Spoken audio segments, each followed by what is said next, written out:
দুপুর ৩টার দিকে আমি টেবিলে বসে লাঞ্চ করছি এবং হঠাৎ করে আমার ফোনে একটা নোটিফিকেশন আসে মেসেঞ্জার থেকে।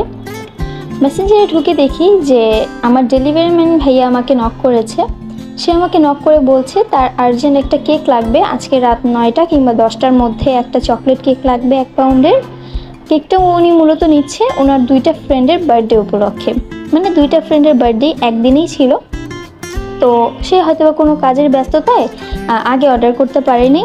যেহেতু সে আমার অনেকগুলো কেক ডেলিভারি করে দিয়েছে এবং সে আমাকে সবসময় বিপদে হেল্প করে, তাই আমিও চাচ্ছিলাম যে এবার তাকে হেল্প করি। তাই তাকে বললাম যে ঠিক আছে ভাইয়া, আমি 10টার মধ্যে আপনাকে কেকটা দিব। আর উনি আমাকে বলেছিল আপু আমার নিজস্ব কোনো পছন্দের ডিজাইন নেই, আপনি আপনার মতো করে কেকটা বানিয়ে দিন। তো আমি সেরকমভাবে নিজের পছন্দ মতো একটা কেক বানিয়ে দিলাম।